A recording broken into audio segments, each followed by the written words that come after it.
Quando o rei cananeu de Arade, que vivia no Neguebe, soube que Israel vinha pela estrada de Atarim, atacou os israelitas e capturou alguns deles.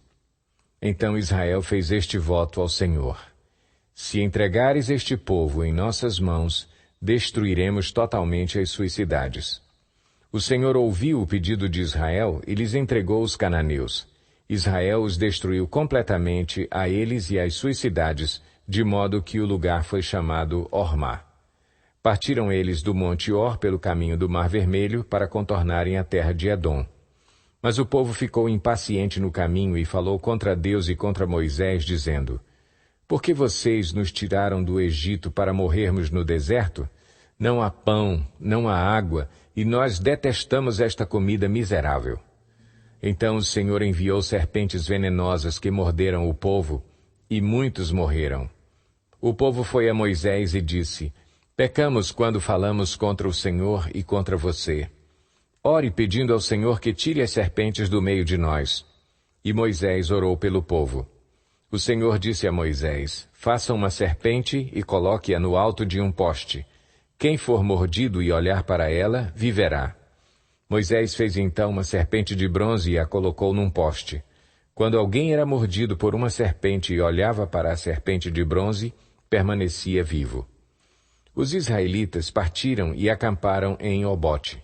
Depois partiram de Obote e acamparam em Ije-Abarim, no deserto defronte de Moabe, ao leste. Dali partiram e acamparam no vale de Zered.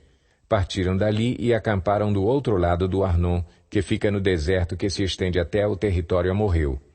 O Arnon é a fronteira de Moabe, entre Moabe e os amorreus.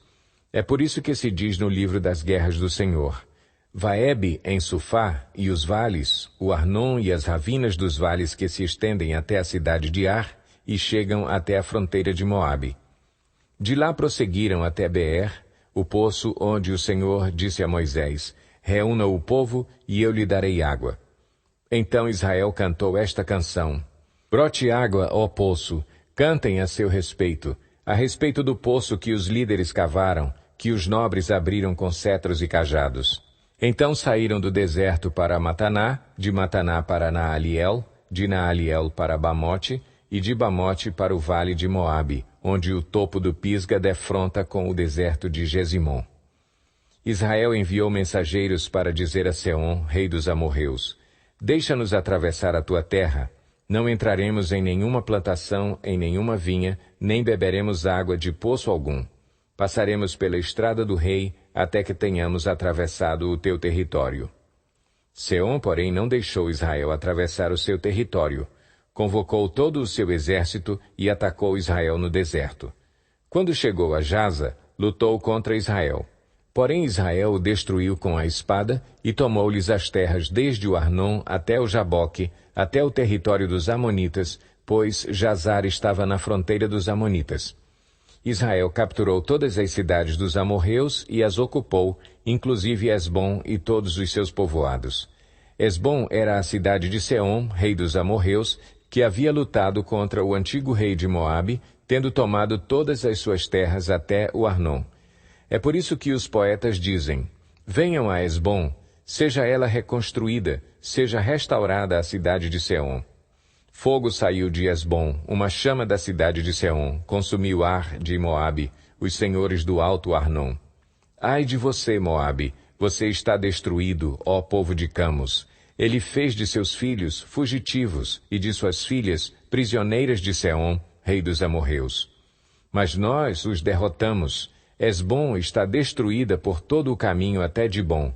Nós os arrasamos até Nofá e até Medeba. Assim Israel habitou na terra dos amorreus. Moisés enviou espiões a Jazar, e os israelitas tomaram os povoados ao redor e expulsaram os amorreus que ali estavam. Depois voltaram e subiram pelo caminho de Bazã, e Og, rei de Bazã, com todo o seu exército, marchou para enfrentá-los em Edrei. Mas o Senhor disse a Moisés: Não tenha medo dele, pois eu o entreguei a você, juntamente com todo o seu exército e com a sua terra. Você fará com ele o que fez com Seom, rei dos amorreus, que habitava em Esbom. Então eles o derrotaram, bem como os seus filhos e todo o seu exército, não lhes deixando sobrevivente algum, e tomaram posse da terra dele.